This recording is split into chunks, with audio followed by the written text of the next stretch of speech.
Ministro do Supremo Tribunal Federal, Alexandre de Moraes, relator da investigação sobre a tentativa de golpe de Estado, abriu prazo para a defesa dos 34 denunciados ontem pela Procuradoria-Geral da República, incluindo o ex-presidente Jair Bolsonaro. Paulo Gonet dividiu os 34 denunciados em grupos. O núcleo crucial da organização criminosa, liderada, segundo a PGR, por Jair Bolsonaro, era formado por integrantes do alto escalão do governo federal e das Forças Armadas. Deles partiram as principais decisões e ações de impacto. O segundo núcleo tinha a função de gerenciar as ações elaboradas pela organização e coordenar o emprego das forças policiais para sustentar a permanência ilegítima de Jair Bolsonaro no poder. O terceiro núcleo tinha a função de promover ações táticas para convencer a alta cúpula das Forças Armadas a aderir aos planos golpistas e neutralizar autoridades públicas adversárias. E o quarto núcleo de desinformação e ataques virtuais a instituições e autoridades que ameaçavam a execução do plano golpista. Na denúncia, o Procurador-Geral da República não citou 11 nomes que estavam no relatório da Polícia Federal, como o do presidente do PL, Valdemar da Costa Neto, e incluiu 4 pessoas que tinham ficado de fora. O Procurador-Geral da República também construiu uma linha do tempo de ação dos golpistas. De acordo com a PGR, Jair Messias Bolsonaro inaugurou seus ataques ao sistema eleitoral brasileiro ainda durante a campanha presidencial de 2018 e persistiu na narrativa infundada de fraude após ser eleito. E para deflagrar o plano criminoso, segundo a PGR, Bolsonaro contou com o auxílio direto de Augusto Heleno, chefe do Gabinete de Segurança Institucional à época, e Alexandre Ramagem, então diretor-geral da ABIN, Agência Brasileira de Inteligência. Segundo a PGR, Ramagem tinha o costume de documentar as orientações que repassava a Bolsonaro. Num desses arquivos, com o nome Bom Dia Presidente DOC-X, de março de 2020, Ramagem relata a criação de um grupo técnico para desacreditar as urnas eletrônicas.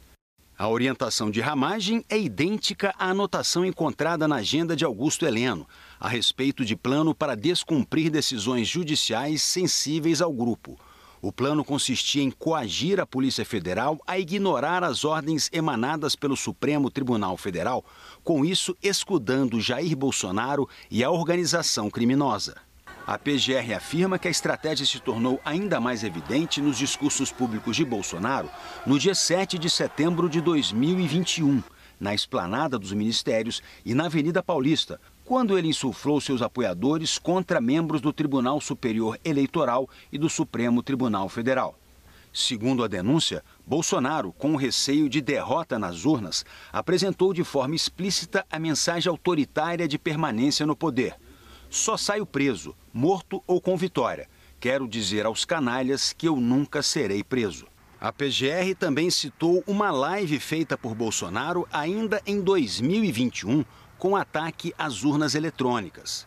Os pronunciamentos do denunciado, que até então aparentavam ser pontuais e insuficientes para afetar significativamente a opinião pública, ganharam contornos massivos e contundentes a partir do dia 29 de julho de 2021, quando o então presidente da República realizou transmissão ao vivo, live, nas dependências do Palácio do Planalto, para tratar especificamente do sistema eletrônico de votação. O Procurador-Geral da República, Paulo Gonet, afirma na denúncia que, paralelamente aos discursos de Jair Bolsonaro, a organização criminosa se valia do meio digital para atacar opositores e o sistema eleitoral, usando indevidamente a estrutura do Estado. Numa ação coordenada, os mesmos alvos dos discursos de Bolsonaro eram atacados com informações falsas nas redes sociais. Segundo a PGR, a escalada golpista ficou mais intensa quando o então ex-presidente Lula voltou a ter os direitos políticos. A denúncia da Procuradoria-Geral da República afirma que, diante da possibilidade de Lula concorrer nas eleições de 2022, o grupo criminoso ampliou as articulações para tentar um golpe de Estado. Segundo a PGR, essa escalada de ataques ganhou o impulso mais notável quando Lula, visto como mais forte na disputa eleitoral de 2022, tornou-se elegível em virtude da anulação de condenações criminais. E isso se intensificou ao longo do ano de 2022. Em julho, Bolsonaro convocou uma reunião com embaixadores e criticou o sistema eleitoral, de acordo com a PGR. A reunião aconteceu exclusivamente para que fossem ouvidas palavras de desconfiança e descrédito com relação ao sistema eleitoral eletrônico gerido pelo Tribunal Superior Eleitoral. O discurso, que reiterava outros tantos, reforçou a estratégia da organização criminosa de perturbar a tranquilidade social que deveria ambientar as eleições no sistema democrático. E conforme as eleições se aproximavam, as informações falsas sobre o sistema de votação continuavam sendo difundidas. Mas, segundo a denúncia, depois do resultado do primeiro turno, com uma perspectiva real de derrota nas urnas, o grupo precisou ampliar sua frente de ação, mediante o uso ainda mais ostensivo da máquina pública, a fim de interferir diretamente no processo de eleição e assegurar a sua permanência no poder. Nesse contexto, segundo a PGR, os denunciados se utilizaram especialmente da estrutura da Polícia Rodoviária Federal, sob o comando do denunciado Silvinei Vasquez, para obstruir o funcionamento do sistema eleitoral e minar os valores democráticos, dificultando a participação de eleitores que se presumiam contrários ao então presidente. E depois que Bolsonaro efetivamente perdeu as eleições, de acordo com a denúncia, o grupo estimulou a formação de acampamentos.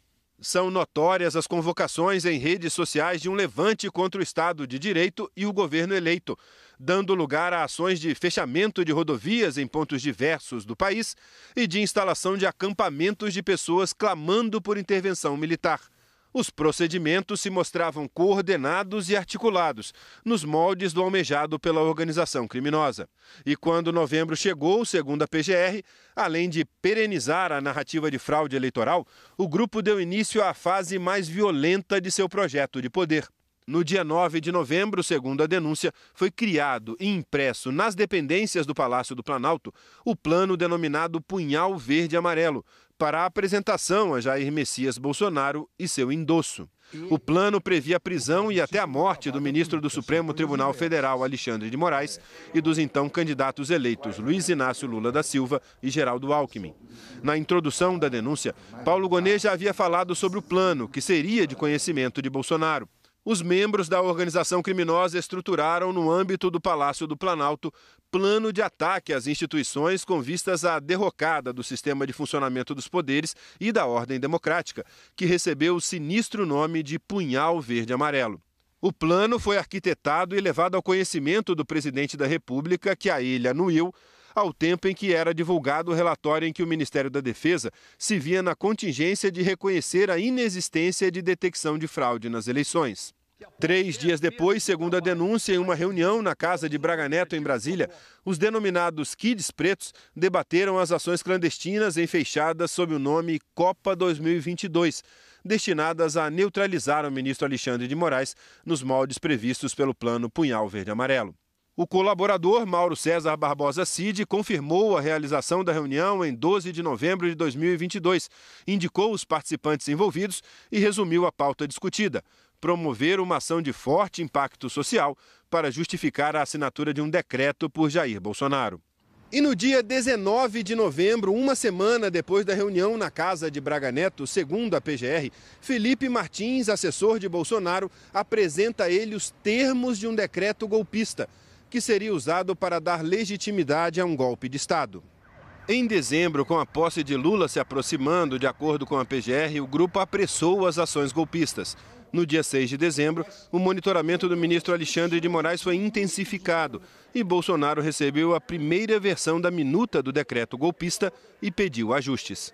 Segundo a denúncia, o colaborador Mauro Cid confirmou que Jair Messias Bolsonaro recebeu de Felipe Garcia Martins a minuta de decreto, que impunha também a prisão de autoridades, entre elas os ministros do STF Alexandre de Moraes e Gilmar Mendes, e o presidente do Senado, Rodrigo Pacheco. De acordo com o colaborador, Jair Bolsonaro fez adiante ajustes na minuta, submetendo à prisão apenas o ministro Alexandre de Moraes e se limitando à realização de novas eleições presidenciais. Segundo a PGR, com o decreto concluído, Jair Bolsonaro iniciou a fase de reuniões com os militares de alta patente. O objetivo era apresentar o documento e obter o apoio necessário. A primeira reunião foi no dia 7 de dezembro. Na ocasião, Jair Bolsonaro, com auxílio de Felipe Garcia Martins Pereira, apresentou a minuta ao general Freire Gomes, ao almirante de esquadra Almir Garnier Santos e ao general e ministro da Defesa Paulo Sérgio Nogueira de Oliveira. De acordo com as investigações, Freire Gomes não concordou com o plano. No dia 9 de dezembro, às 9h32 da manhã, Mauro Cid enviou mensagem de áudio ao general Freire Gomes, informando-o de que Jair Bolsonaro havia enxugado o texto do decreto e convocado uma reunião com o general Estevam Cols Teófilo Gaspar de Oliveira, então comandante do Comando de Operações Terrestres. O COTER é o órgão do Exército encarregado de orientar e coordenar o emprego das forças terrestres. E no dia 14 de dezembro, o então ministro da Defesa, Paulo Sérgio Nogueira, faz uma nova reunião com os comandantes militares e apresenta uma nova versão do decreto, já com os ajustes feitos por Bolsonaro. De acordo com a denúncia, a reunião tinha o intuito de pressionar novamente os militares a aderirem à insurreição, garantindo assim o suporte armado para as medidas de exceção que deveriam ser adotadas. Segundo a PGR, apesar desses ajustes, o objetivo do decreto era o mesmo: impedir a posse do presidente eleito, marcada para o dia 1º de janeiro de 2023. A denúncia afirma que o grupo controlava os acampamentos em frente aos quartéis que pediam um golpe militar. No dia 2 de janeiro de 2023, um dia após a posse do presidente eleito, Lula, Jair Bolsonaro recebeu uma mensagem de um militar. O plano foi complementado com as contribuições de sua equipe. Aguardamos na esperança de que será implementado. Bom dia. A minha tropa continua com sangue nos olhos.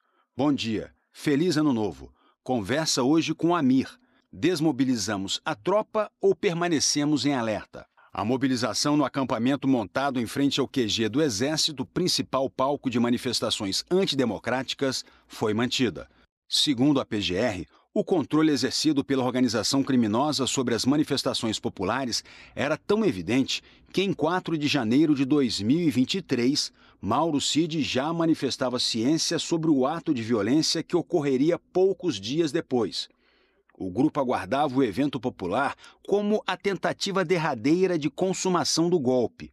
Tanto que, uma vez iniciadas as ações de vandalismo, Mauro Cid comentou com a sua mulher: se o Exército Brasileiro sair dos quartéis, é para aderir. O procurador-geral Paulo Gonet também aponta que a invasão e a depredação das sedes dos três poderes em 8 de janeiro contou com a fundamental omissão da alta cúpula da Secretaria de Segurança Pública do Distrito Federal. Os relatórios de inteligência já indicavam, dias antes da invasão, a ameaça de atos violentos e da invasão de prédios públicos.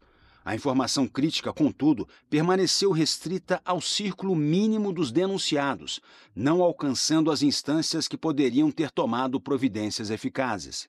A PGR afirma que o então secretário de Segurança Pública do DF, Anderson Torres, que foi ministro da Justiça do governo Bolsonaro, o secretário executivo da Secretaria de Segurança Pública, Fernando de Souza Oliveira, e a responsável pela inteligência da secretaria, Marília Ferreira de Alencar, já haviam aderido aos planos da organização criminosa desde muito antes, o que ficou evidente no pleito eleitoral de 2022, quando encargos no governo Bolsonaro coordenaram a utilização indevida da estrutura da Polícia Rodoviária Federal para obstaculizar o trânsito de eleitores às zonas eleitorais em regiões do Nordeste, onde detectaram votação mais expressiva em Lula da Silva. O Procurador-Geral da República, Paulo Gonet, ressaltou que o plano golpista não deu certo porque a alta cúpula do Exército respeitou a Constituição e se posicionou contra a ruptura institucional. É de ser observado que o próprio Exército foi vítima da conspirata. A sua participação no golpe foi objeto de constante procura e provocação por parte dos denunciados. Os oficiais generais que resistiram às instâncias dos indisciplinados sofreram sistemática e traiçoeira campanha pública de ataques pessoais, que foram dirigidos até mesmo a familiares. A PGR denunciou o ex-presidente Bolsonaro e os outros acusados por 5 crimes. Na denúncia, o procurador Paulo Gonet afirmou que a responsabilidade pelos atos lesivos à ordem democrática recai sobre a organização criminosa, liderada por Jair Bolsonaro.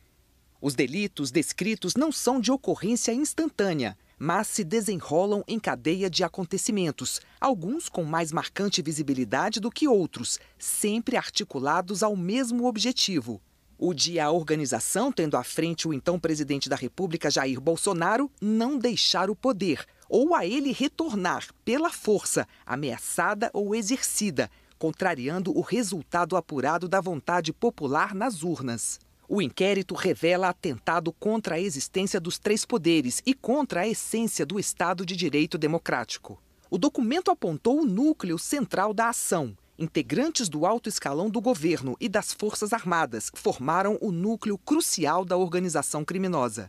Jair Bolsonaro, Alexandre Ramagem, o ex-diretor-geral da ABIN, almirante da reserva Almir Garnier Santos, que comandava a Marinha, o ex-ministro da Justiça Anderson Torres, Augusto Heleno, ex-ministro do Gabinete de Segurança Institucional, Paulo Sérgio Nogueira, ex-comandante do Exército e ex-ministro da Defesa, e Braga Neto, que foi ministro da Casa Civil e da Defesa e candidato a vice-presidente na chapa de Bolsonaro à reeleição.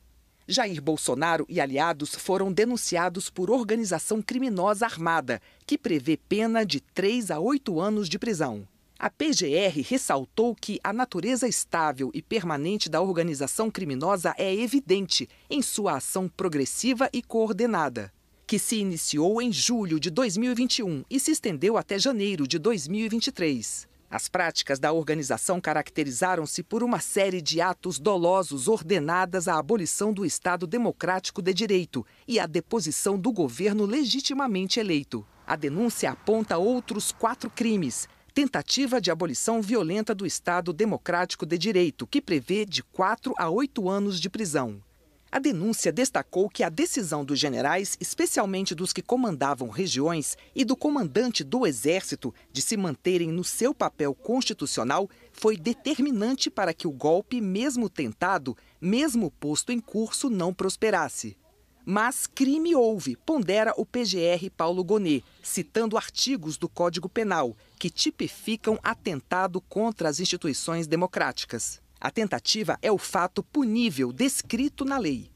Ainda segundo o documento, os denunciados minaram em manobras sucessivas e articuladas os poderes constitucionais diante da opinião pública e incitaram a violência contra as suas estruturas. As instituições democráticas foram vulneradas em pronunciamentos públicos agressivos e ataques virtuais, proporcionados pela utilização indevida da estrutura de inteligência do Estado. O ímpeto de violência da população contra o poder judiciário foi exacerbado pela manipulação de notícias eleitorais baseadas em dados falsos. Ações de monitoramento contra autoridades públicas colocaram em risco iminente o pleno exercício dos poderes constitucionais. Golpe de Estado, tentar depor por meio de violência ou grave ameaça o governo legitimamente constituído. A pena vai de 4 a 12 anos de prisão. De acordo com o PGR, a organização criminosa seguiu todos os passos necessários para depor o governo legitimamente eleito. Dano qualificado pela violência e grave ameaça contra o patrimônio da União, com pena de 6 meses a 3 anos de prisão, e deterioração de patrimônio tombado, com 1 a 3 anos de reclusão. O documento pontua que as ações delituosas não se esgotaram nos danos às instalações do Supremo Tribunal Federal, do Congresso Nacional e do Palácio do Planalto. A pretensão do grupo criminoso integrado pelo denunciado Jair Bolsonaro era a de abalar o exercício dos poderes, mediante a prática reiterada de delitos, até que se pudesse consolidar o regime de exceção. A acusação contra o ex-presidente Bolsonaro e aliados será julgada pela primeira turma do Supremo Tribunal Federal, formada pelos ministros Carmen Lúcia, Luiz Fux, Alexandre de Moraes, Flávio Dino e Cristiano Zanin, que é o presidente do colegiado. A data do julgamento será marcada por Zanin após o relator Alexandre de Moraes liberar o caso para análise. Não há prazo. Se a denúncia for aceita, os acusados viram réus e passam a responder pelos crimes. O ministro Alexandre de Moraes retirou hoje o sigilo da delação premiada de Mauro Cid. A delação do tenente-coronel Mauro Cid foi um dos primeiros atos da investigação sobre a tentativa de golpe de Estado. O que o militar disse nos depoimentos foi um ponto de partida. E cada trecho, segundo a Polícia Federal, teve que ser confirmado pelas investigações. O ministro Alexandre de Moraes afirmou em despacho que decidiu levar a delação a público por considerar que, após o oferecimento da denúncia pela Procuradoria-Geral da República, não havia mais razão para manter o sigilo. Os depoimentos de Mauro Cid trazem detalhes reveladores dos fatos investigados ao longo do inquérito pela PF. Por exemplo, como foram, na versão apresentada por Cid, as reuniões do então presidente Jair Bolsonaro com aliados e com a cúpula das Forças Armadas para discutir medidas para permanecer no poder e impedir a posse de Lula. Na delação, Mauro Cid disse que as pessoas que visitavam o então presidente formavam 3 grupos distintos. Um grupo bem conservador, de linha bem política, que aconselhava o presidente a mandar o povo que estava acampado em frente a quartéis do Exército para casa. Cid disse que faziam parte desse grupo, por exemplo, o senador Flávio Bolsonaro, filho do então presidente, e o senador Ciro Nogueira, então ministro da Casa Civil. Segundo Mauro Cid, outro grupo era formado por pessoas moderadas, que apesar de não concordar com o caminho que o Brasil estava indo, entendiam que nada poderia ser feito diante do resultado das eleições e que qualquer coisa em outro sentido seria um golpe armado. Esse grupo, de acordo com a delação, era subdividido entre generais da ativa que tinham mais contato com Bolsonaro, como, por exemplo, o general Freire Gomes, então comandante do Exército, e entre aqueles que defendiam que Bolsonaro devia sair do país. Por fim, havia um terceiro grupo denominado por Mauro Cid como radicais, e que também era dividido em 2 grupos. Os menos radicais queriam achar uma fraude nas urnas. Mauro Cid disse que integravam essa ala, por exemplo, o deputado Eduardo Pazuello, general da reserva e ex-ministro da Saúde de Bolsonaro, e Valdemar Costa Neto, presidente do PL.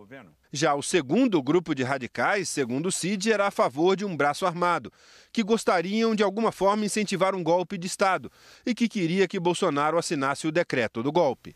De acordo com a delação, não era um grupo organizado, mas pessoas que se encontravam esporadicamente com Bolsonaro, entre elas o deputado federal Eduardo Bolsonaro, filho do ex-presidente, e a ex-primeira-dama Michele Bolsonaro. Mauro Cid confirmou que o assessor Felipe Martins levou a Bolsonaro uma minuta com um decreto golpista que determinava diversas ordens, que prendia todo mundo. E que o ex-presidente recebeu o documento, leu e alterou as ordens, mantendo apenas a prisão do ministro Alexandre de Moraes e a realização de novas eleições devido à fraude no pleito. Segundo a delação, a nova minuta foi apresentada por Bolsonaro aos então comandantes das Forças Armadas no Palácio da Alvorada para pressionar as Forças Armadas, para saber o que estavam achando da conjuntura. Segundo as investigações, o almirante Garnier Santos, então comandante da Marinha, aceitou participar do plano golpista e colocou tropas à disposição. Já o general Freire Gomes, comandante do Exército, e o brigadeiro Carlos Almeida Batista Júnior, comandante da Aeronáutica, se negaram a participar da trama. Cid disse que Freire Gomes ficou irritadíssimo quando o almirante colocou as tropas à disposição do golpe. Sobre Freire Gomes, Mauro Cid afirmou ainda que ele não concordava como as coisas estavam sendo conduzidas. No entanto, entendia que não caberia um golpe de Estado, pois as instituições estavam funcionando, que não foi comprovada fraude nenhuma e que não cabia às Forças Armadas realizar o controle constitucional. Segundo Mauro Cid, Freire Gomes dizia que estavam romantizando o artigo 142 da Constituição e que tudo o que acontecesse seria um regime autoritário pelos próximos 30 anos decorrente de um golpe militar. Cid disse ainda que o ex-presidente teve várias reuniões com os generais e que não queria que o pessoal saísse das ruas, porque tinha certeza que encontraria uma fraude nas urnas eletrônicas e por isso precisava de um clamor popular para reverter a narrativa.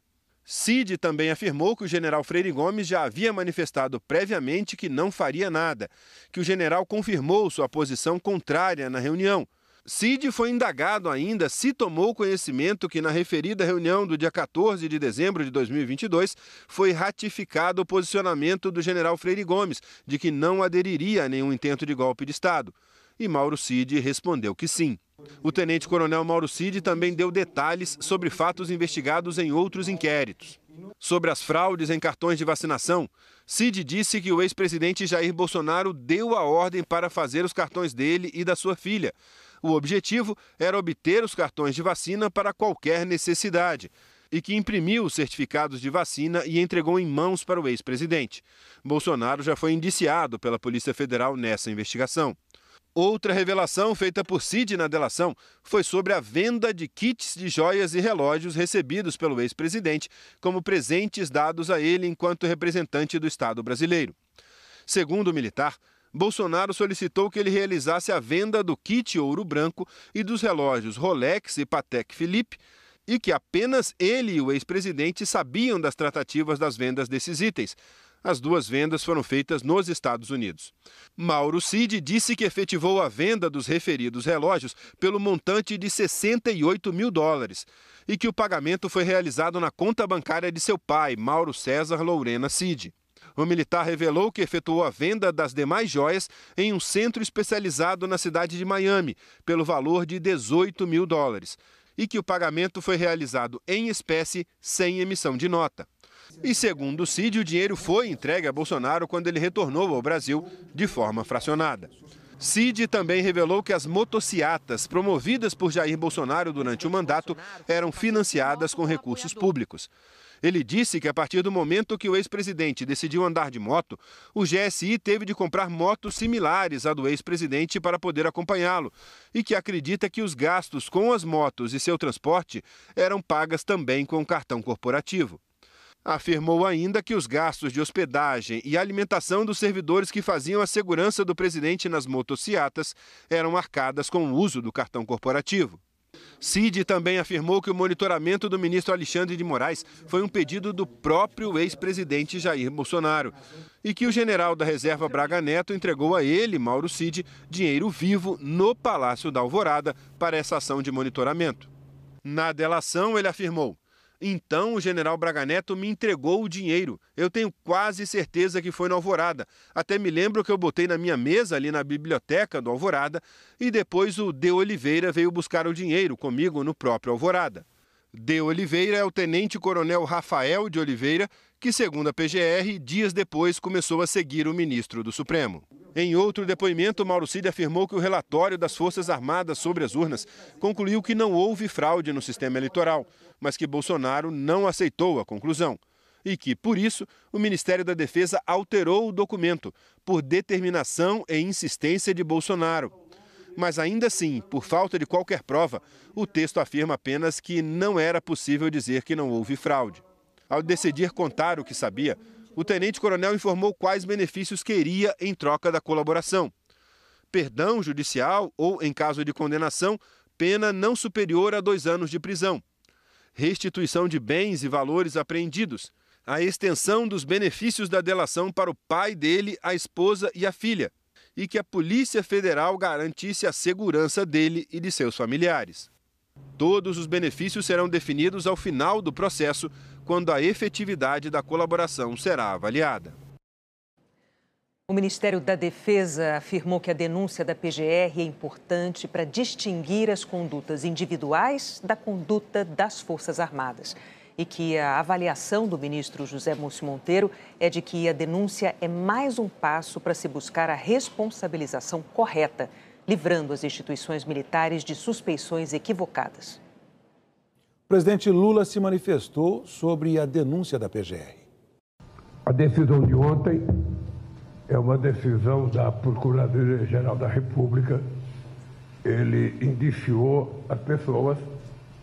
Eu não vou comentar um processo que está na Justiça. A única coisa que eu posso dizer é que, nesse país, no tempo em que eu governo o Brasil, todas as pessoas têm direito à presunção de inocência. Se eles provarem que não tentaram dar golpe, e se eles provarem que não tentaram matar o presidente, o vice-presidente e o presidente do Superior Tribunal Eleitoral, eles ficarão livres e serão cidadãos que poderão transitar pelo Brasil inteiro. Ora, se na hora que o juiz for julgar, chegar à conclusão que eles são culpados, eles terão que pagar pelo erro que cometeram. Portanto, é apenas o indiciamento. O processo agora vai para a Suprema Corte e eles terão todo o direito de se defender. É só isso. Não posso comentar mais nada do que isso. Jair Bolsonaro negou o envolvimento em qualquer plano golpista. O ex-presidente foi notificado pessoalmente na sede do PL no início do prazo para apresentar sua defesa ao Supremo. Horas depois da apresentação da denúncia, a defesa do ex-presidente Jair Bolsonaro disse em nota que recebia com estarrecimento e indignação a denúncia da Procuradoria-Geral da República por uma suposta participação num alegado golpe de Estado, que o presidente jamais compactuou com qualquer movimento que visasse a desconstrução do Estado democrático de direito ou as instituições que o pavimentam. A despeito dos quase 2 anos de investigações, período em que foi alvo de exaustivas diligências investigatórias, amplamente suportadas por medidas cautelares de cunho invasivo, contemplando inclusive a custódia preventiva de apoiadores próximos, nenhum elemento que conectasse minimamente o presidente à narrativa construída na denúncia foi encontrado. Afirmou ainda que não há qualquer mensagem do presidente da República que embase a acusação, apesar de uma verdadeira devassa que foi feita em seus telefones pessoais. Que a inepta denúncia chega ao cúmulo de lhe atribuir participação em planos contraditórios entre si e baseada numa única delação premiada, diversas vezes alteradas, por um delator que questiona sua própria voluntariedade. Não por acaso ele mudou sua versão por inúmeras vezes para construir uma narrativa fantasiosa. Por fim, a defesa afirma que o presidente Jair Bolsonaro confia na justiça e, portanto, acredita que essa denúncia não prevalecerá por sua precariedade, incoerência e ausência de fatos verídicos que a sustentem perante o judiciário. O senador Flávio Bolsonaro, do PL, filho do ex-presidente, chamou a denúncia de absurda. Lamento muito que o Paulo Gonet tenha ido para essa linha de ter uma atuação política no órgão que é técnico. O vice-presidente da Câmara, Altineu Cortes, do PL, questionou se houve uma tentativa de golpe. Nós vamos contrapor a cada linha dessa denúncia e mostrar a verdade. Eu defendo o diálogo entre as instituições, eu defendo a justiça, eu tenho fé em Deus que a verdade vai prevalecer. E nós vamos contrapor cada linha dessa denúncia. Hoje cedo, Bolsonaro reuniu aliados no apartamento do líder do PL, deputado Coronel Zucco. Foi nesse encontro que Bolsonaro alinhou o discurso da oposição, mas ele não falou com a imprensa. Saiu pela garagem do prédio. Coube aos líderes fazer as declarações e ler o texto escrito sob a orientação de Bolsonaro. O manifesto foi no Salão Verde da Câmara. Parlamentares chamaram a denúncia de peça de ficção. Afirmaram que políticos de direita têm sido perseguidos e pediram a votação do projeto que anistia os acusados pelos atos de 8 de janeiro. O líder do PL, senador Rogério Marinho, disse que o processo que investiga Bolsonaro é inconstitucional e que a sociedade brasileira precisa de mais justiça. No momento que estamos vivendo, eu diria da distopia que o Brasil passa, onde claramente há uma hipertrofia de um poder sobre os demais. Eu diria até uma invasão de direitos fundamentais e constitucionais dos cidadãos brasileiros. Nós afirmamos que este processo é inconstitucional. Primeiro porque atenta contra a dignidade das pessoas, do cidadão, contra o ordenamento jurídico, contra o princípio do juiz natural, contra o princípio da dignidade humana, contra a liberdade de expressão e de opinião. Nós, senhores deputados de sociedade, não somos favoráveis à depredação, ao vandalismo, à invasão de prédios públicos. Nós achamos que quem fez e foi provado através da individualização das culpas deve ser responsabilizado, mas não com 17 anos, mas não com 14 anos, mas não com 15 anos.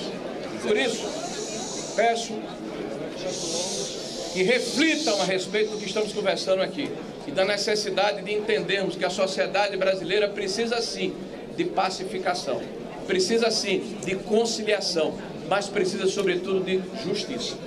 O presidente do Senado, Davi Alcolumbre, disse hoje que o projeto sobre anistia não é o assunto dos brasileiros.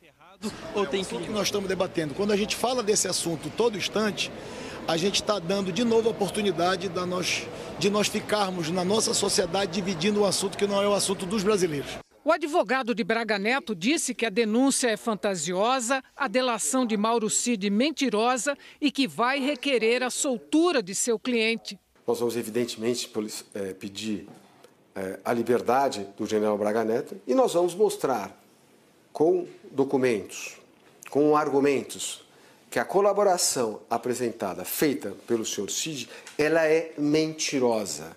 Uma pessoa que prestou 11 depoimentos, uma hora fala uma coisa, uma hora fala outra coisa. Uma pessoa que foi gravada dizendo que disse o que a polícia queria que ela dissesse, qual a validade dessa colaboração? Alexandre Ramagem disse que não houve movimento contra o Estado Democrático de Direito quando Bolsonaro estava no poder ou depois, que suposições e ilações não têm valor probatório e que a denúncia é uma perseguição política. A defesa de Felipe Martins afirmou que não há comprovação de uma minuta, repudiou as acusações da PGR e afirmou que não há nenhuma conduta ilegal concreta atribuível a ele. O advogado de Paulo Sérgio Nogueira de Oliveira disse que só vai se manifestar nos autos. A defesa de Vladimir Matos Soares afirmou que a denúncia não esclarece a relação entre os denunciados e o 8 de janeiro e que Vladimir está sendo submetido a uma injustiça descabida e ilegal. Os advogados de Anderson Torres, Rafael Martins de Oliveira e Ailton Gonçalves Moraes Barros disseram que ainda estão avaliando a denúncia. As defesas de Mauro Cid e Augusto Heleno ainda não se pronunciaram. O advogado de Almir Garnier declarou que ainda vai ler a denúncia e que, em seguida, vai exercer o contraditório. A defesa de Marcelo Câmara afirmou que a denúncia não é uma sentença condenatória. O advogado de Rodrigo Bezerra de Azevedo afirmou que a denúncia não tem base constitucional e que já apresentou provas da inocência do cliente. A defesa de Ronald Ferreira de Araújo Júnior disse que vai comprovar a inocência do cliente e que ele não participou dos supostos crimes denunciados. Paulo Renato de Oliveira disse que agentes públicos se utilizam de suas posições para perseguir opositores políticos. Nós não conseguimos contato ou não tivemos respostas dos demais citados. A seguir, Donald Trump chama o presidente da Ucrânia de ditador. O Papa tem leve melhora no hospital.